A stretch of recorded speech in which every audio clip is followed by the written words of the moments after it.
So, the folks at moving on to the next item, the folks at Van Aken Hawkins have been working with staff, and they brought Jody and I in to work on the laundry list of things that we discussed in our last retreat. Is there a way that we can get that presentation up on the screen? I think you can email it to that.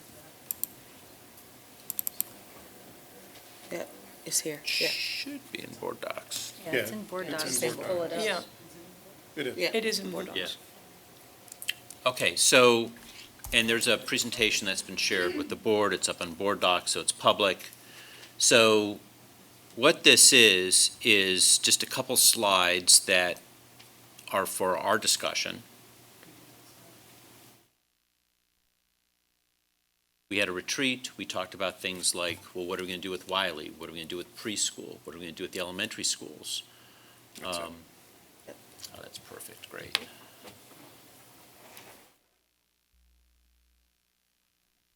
There were some thoughts staff had.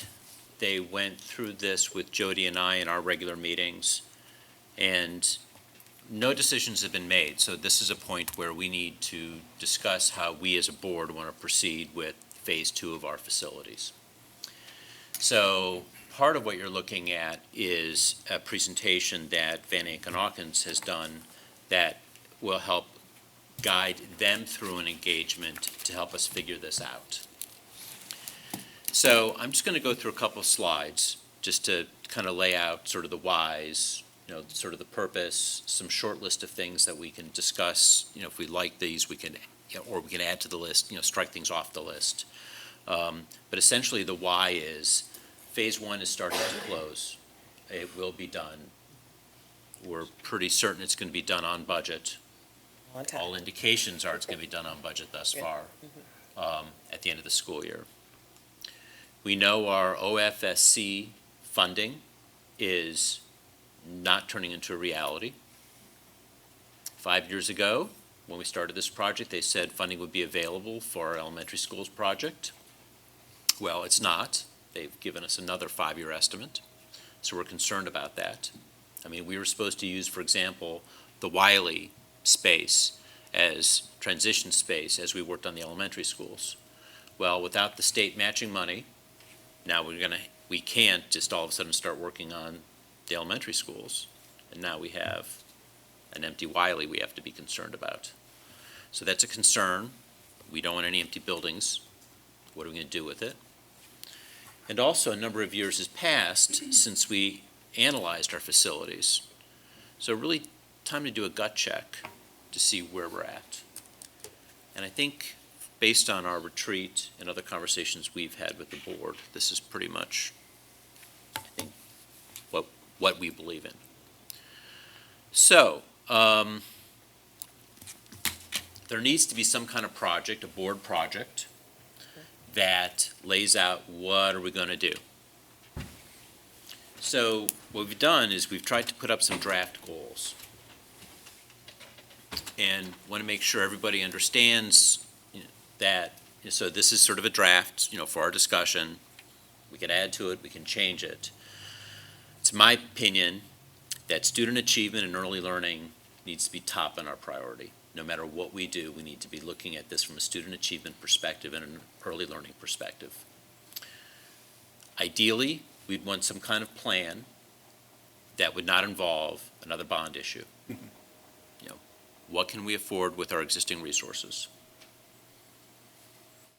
No unused buildings.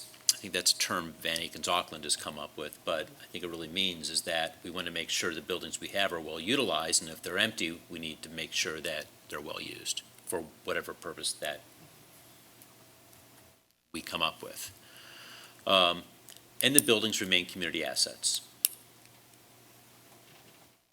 Not going to put a parking lot. Unless that is the best use of the space. Right. Thankfully, I don't think we're in that position. No. So there's a couple things that staff came back with Van Aken's Hawkins' help, in response to the things that we talked about in our retreat.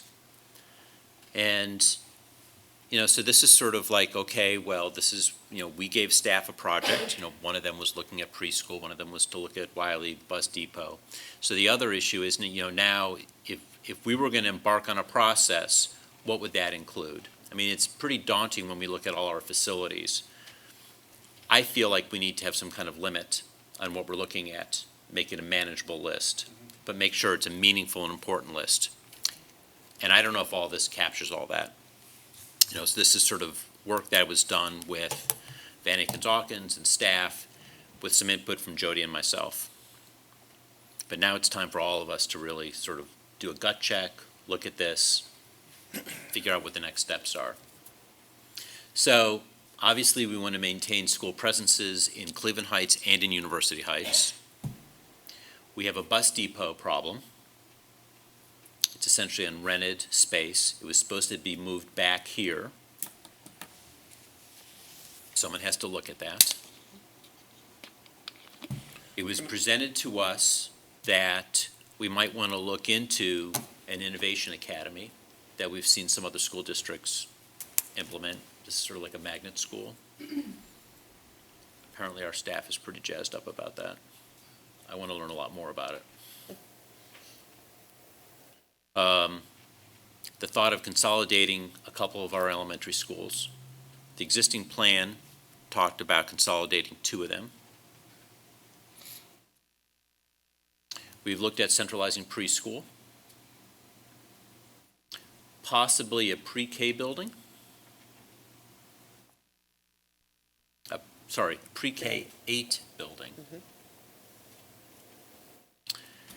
And this would likely involve revisiting some school boundaries.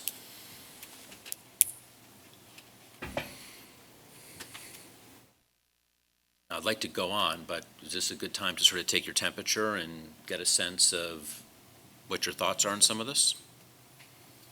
I have a couple of thoughts. I think we can just, I would like for us just to take one off and say, we will maintain school presence in Cleveland Heights and University Heights. I think that that's something we can just sort of take. I would like to see us take that off of staff's radar. I think we just need to commit to that once and for all. That is, this district lives in 2 cities and a sliver of another one. I think we have a commitment to maintain that forever. Yeah, I agree with Dan. It's not really a topic of discussion. The discussion would be, What, where, what, Yes. grade, configure, whatever, that stuff comes later on down the road. But whether there will be a building in UH, I don't think is I don't want that in a play. question, yeah. That's an absolute, to me. Why don't we add that as a goal? I mean, we have a couple of goals listed above. That'd be great. Set that as a goal. I don't think there was ever any sense of anybody from staff or Van Aken Hawkins that made any suggestion that Right. there would not be. And I didn't mean to Right. imply that there Right. was. I just Right. think that we can say it out loud that And it's take it not. off of it. It's not for discussion. So let's, Right, yes. Right. And I just have to say, I appreciate my colleagues feeling that way and supporting that. I mean, I think we all know I'm kind of the lone person here from University Heights. We got your And back, Jody. I really appreciate that, because I would say that that was not a factor 8 years ago, that was not considered. So thank you. Yeah, so Jody, we're one school district, Yes, we are. Yeah. And yes, absolutely. It also occurs to me that numbers 3, 4, 5, and 6 necessitate 7. Yeah. Yeah, If we do 3, 4, 5, or 6, 7 is necessitated. So that's really a given in above. Now, there may be value in keeping 7 as a separate line, just to sort of keep it front of mind.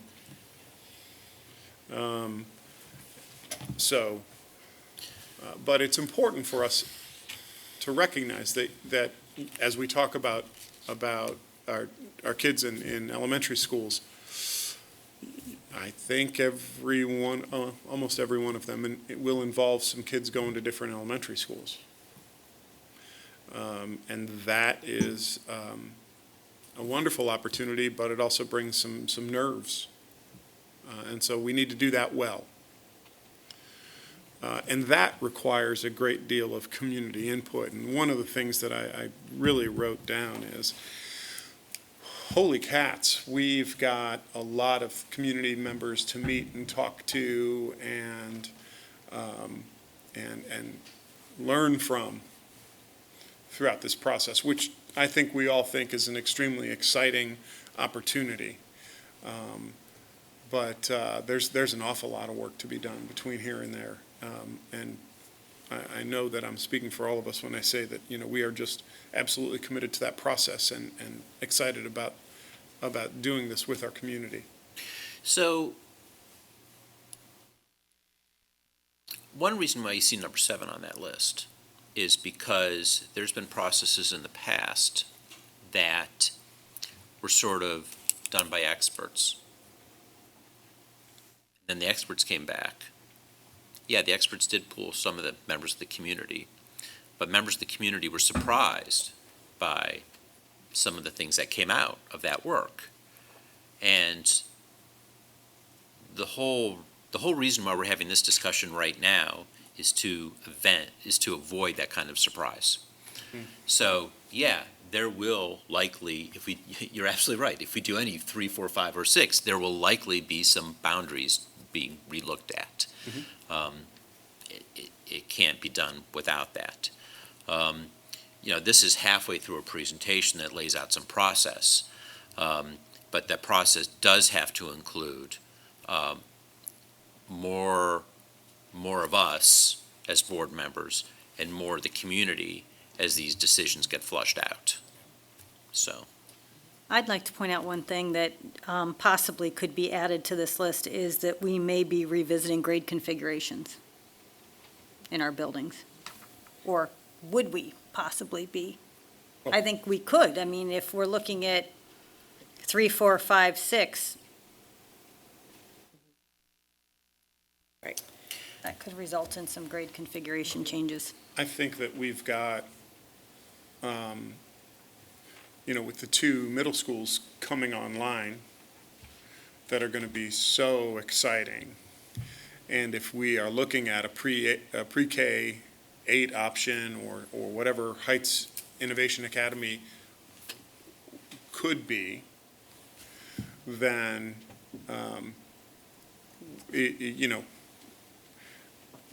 really it's reshuffling the deck significantly. Maybe not entirely, but significantly.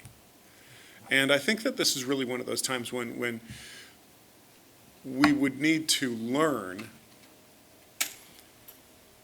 what are the best practices, what would any change offer those students.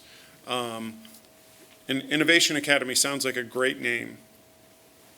I don't know what that means. I know that there's something going on in Willoughby Eastlake that has a lot of people excited. So once we, and I mean the large we, not the small we, once we sort of start to put ideas together, to me what that means is we need to go visit places that are doing the things that we're interested in doing, and perhaps then we take a second look at who's where and what they're doing there.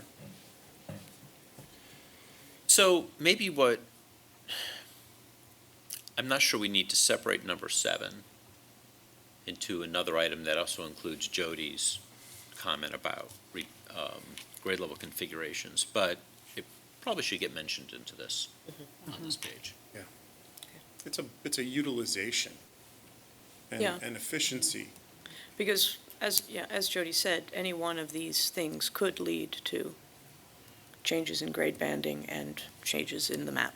As a guy who's lived through the changes in grade banding this year, having moved to Chardon High School.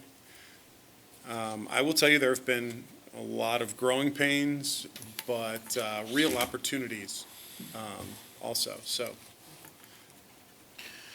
So I would also like to add something to this list, and that is, if we were to do something with a smaller elementary school footprint, and we had some savings out of that, are we able to get air conditioning in the elementary schools?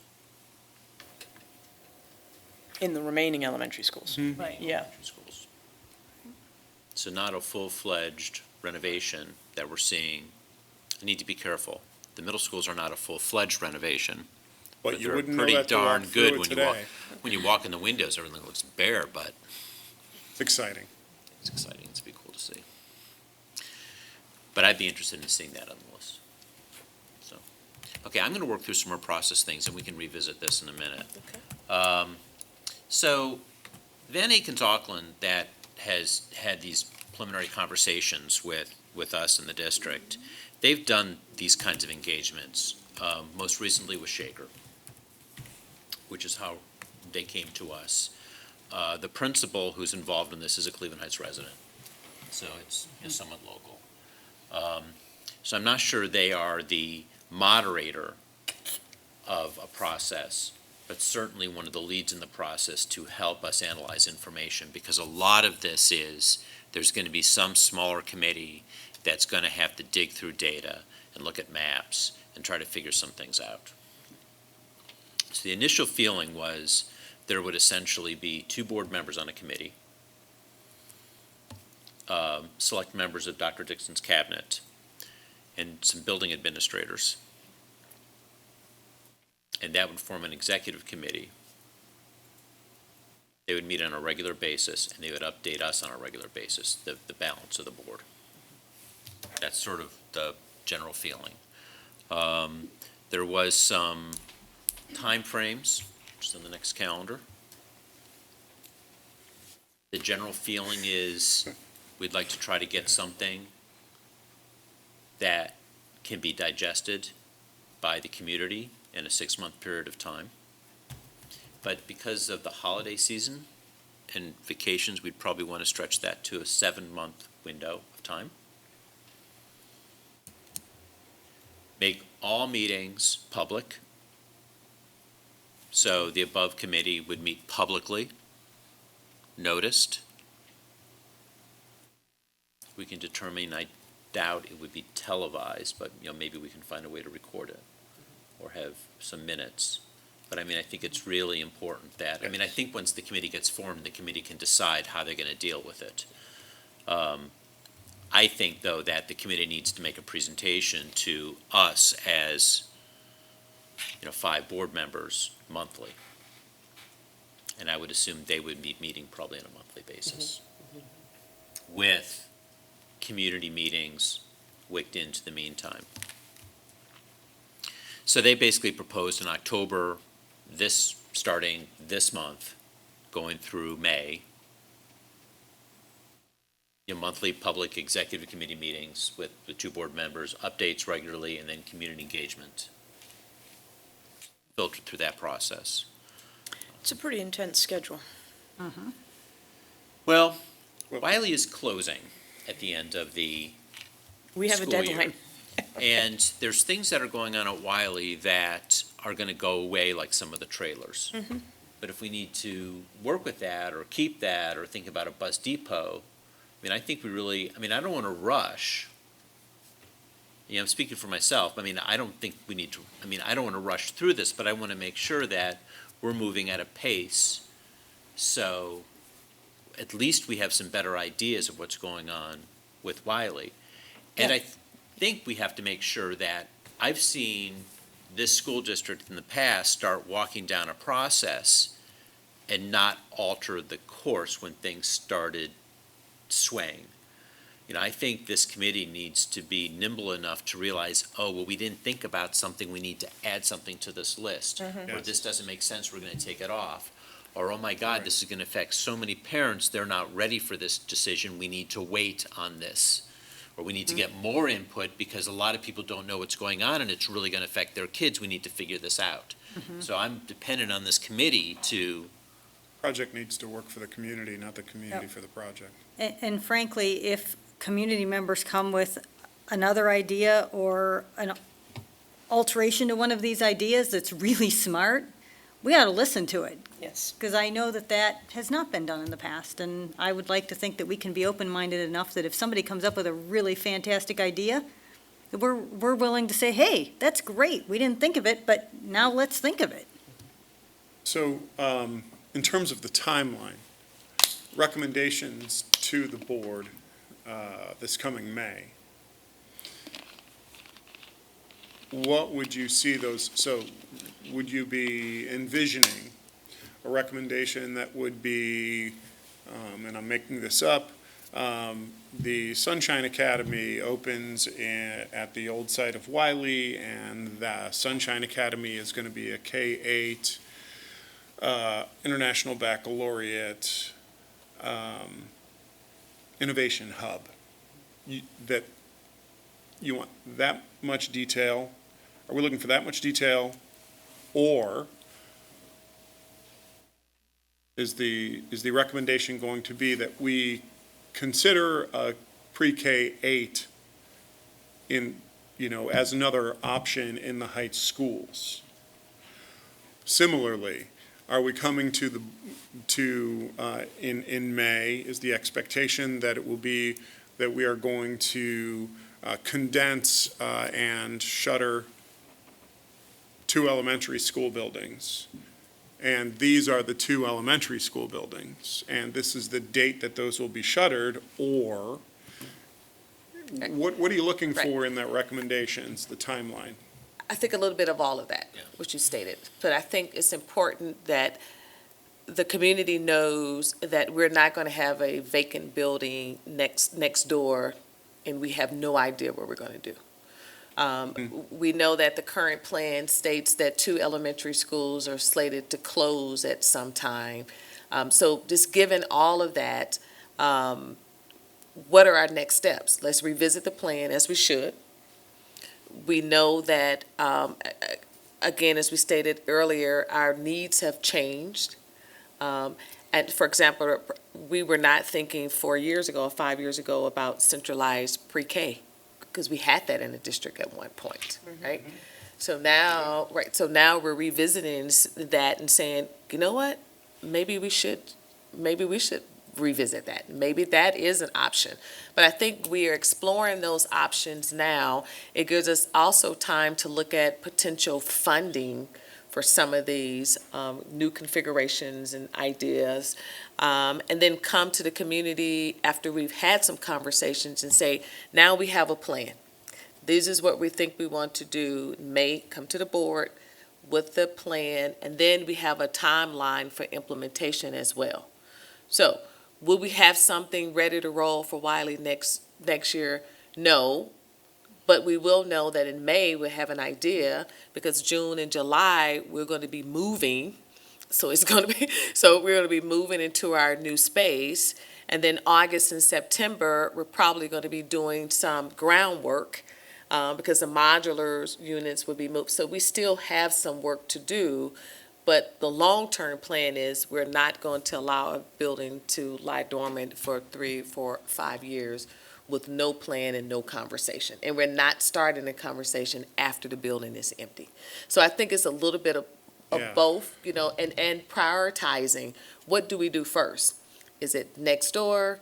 Is it the centralized pre-K, if we believe that that's what's next? Is it but all of those we could be able to prioritize, because we have a plan that we will present to the board, that we've had the conversations with the community and with the staff. Because it is an aggressive timeline. I mean, we're talking 6 months. I mean, it's an aggressive timeline. I think it's too aggressive, I'll be honest with you. Okay. I think it's too aggressive. I think that the individual issues that we are talking about, I mean, I think that it's a 6-month conversation about consolidating elementary schools. I think it's a 6-month conversation about, a pre-K-8 and perhaps united with that, What does that pre-K-8 look like? Is it an innovation hub? Is it a magnet school? I think that combining all of those conversations into one committee and a 6-7 month timeline is,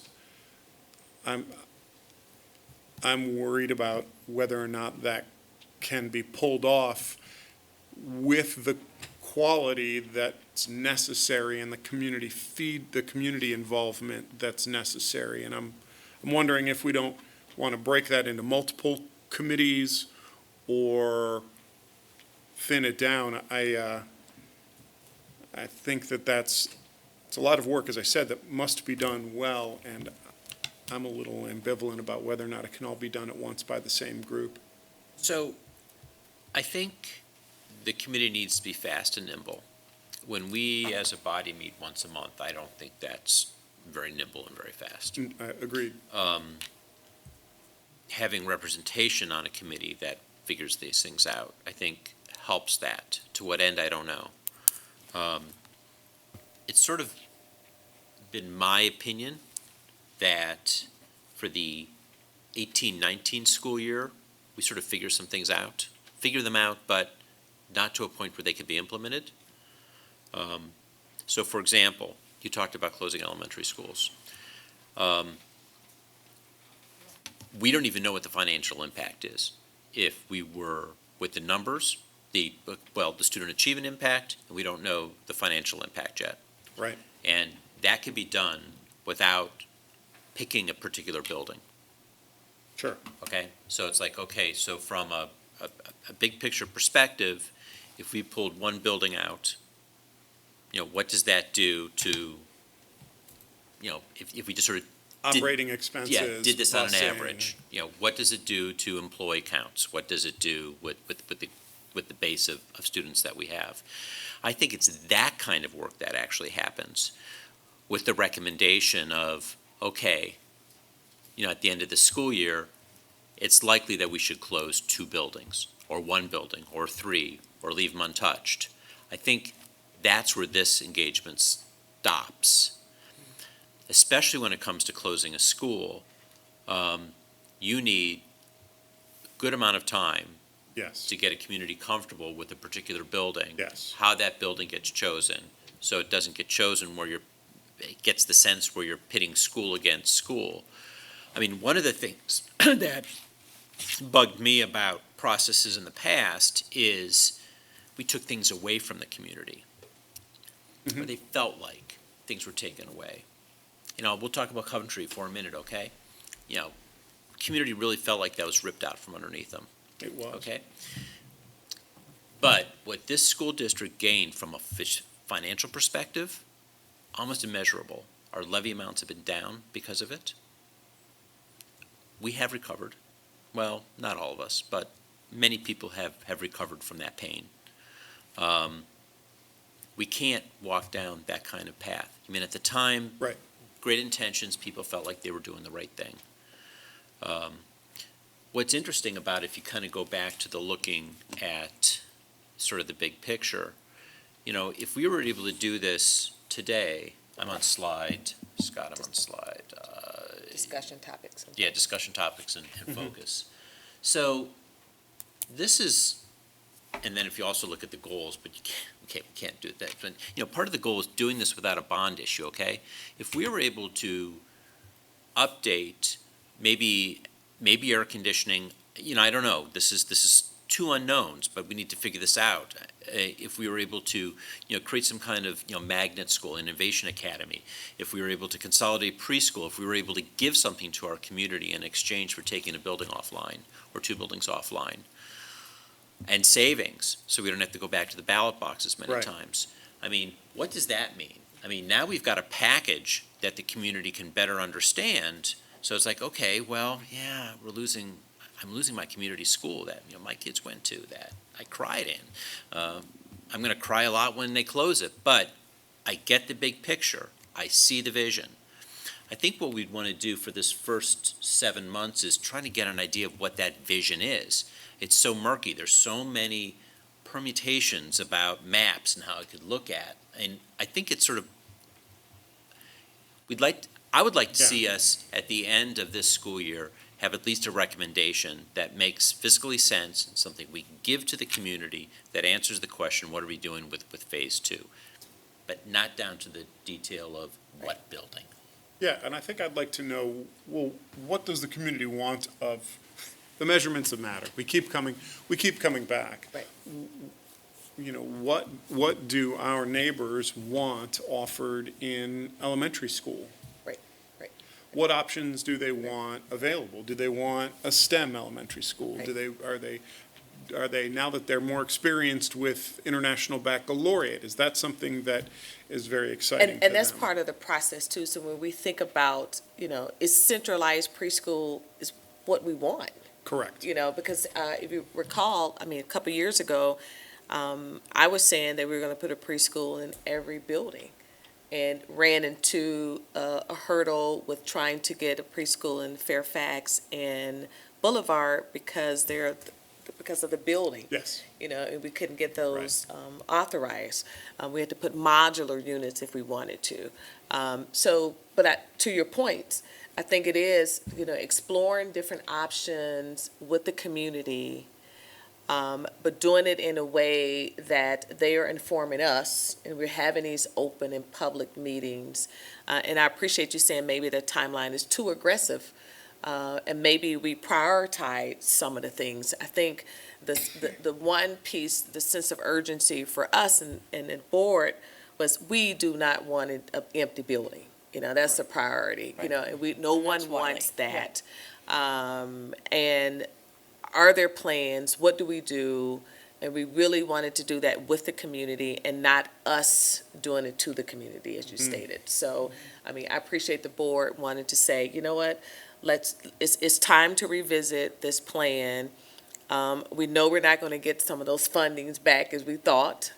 The unicorn's not coming to Cleveland Heights. So we know we're not going to get those funds, but it could give us the opportunity to offer something different for our community. And what does that look like? Is that the focus on early elementary? To say, hey, here's an opportunity to do something really innovative with our pre-K. Because those are the learners you want to make sure that they're coming to us. We're seeing an increase in our numbers in our pre-K. And wow, is that something? Or do we approach it with something innovative for our, our secondary kids? But again, we're having a conversation. I love the idea that our staff, we've been going to site visits, but I love that idea. It's taking, community members and board members to kind of see Absolutely. what's out there. Because I think when you go and you see something different and you say, oh my gosh, that will work in our community. And we're having those conversations. And then we're looking at funding too, because a lot of these innovative ideas, these learning opportunity, there is funding out there that we could to get, to support some of these ideas too. So I think it's all of that. But I think it's a start with this executive committee, an executive committee working with VAA to kind of getting those data points. We have this timeline, maybe with community meetings and getting input. And if there's a different way that we can approach that by getting some input, we're welcome to talk about what that, Yes. of what that looks like. I have a couple thoughts. One is that field trips are always a good idea because it might also give us insight into things which are not a good option for our community, which then takes some options off the table. Yes. Because sometimes we just need to weed away, there's Yeah. too many different approaches to take. And I would also caution us against chasing dollars just to chase the dollars. Oh, right, We need to know that this is what we want to implement. Right. And then go after the dollars, not just Great. write grants because that money's available. You know what I mean? Agreed. Yes. Agreed. And I think that one of the things that we need to make sure we're doing is working with the cities, with our city governments for whatever buildings end up being impacted. Yeah.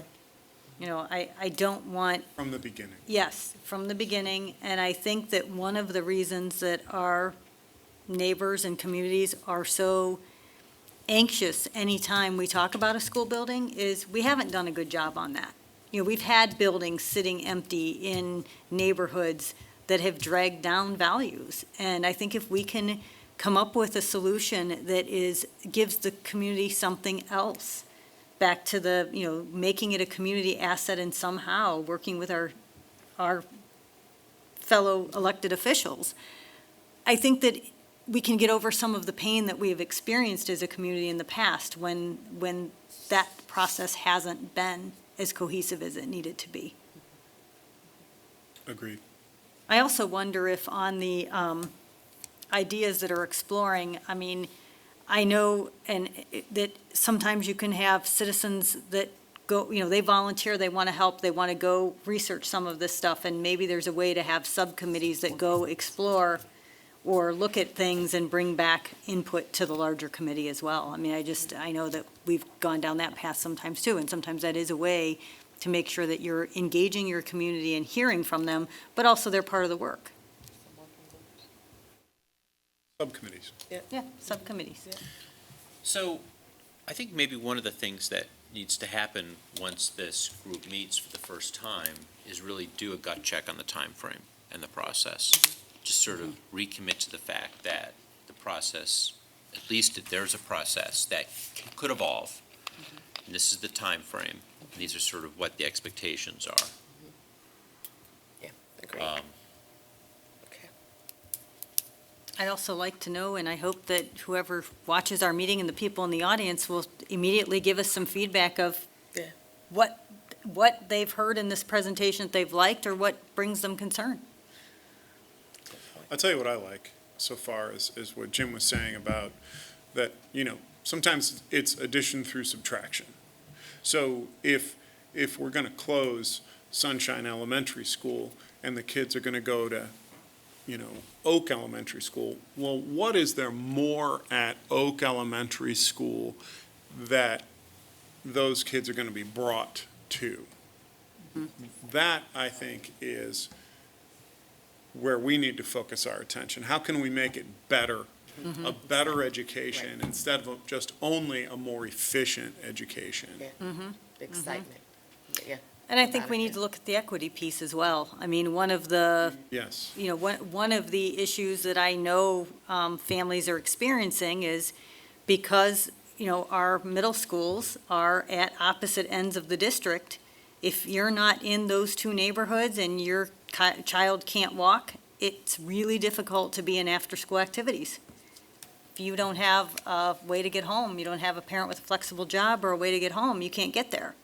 So it does limit opportunities for children unfairly, and we got to make sure that we're not doing that. That's good. So this is what I would like. Okay. I'd like us to agree that this is a direction that we can start moving in. I'd like us to pick two of us to be part of this. And I'd like to start this month on this.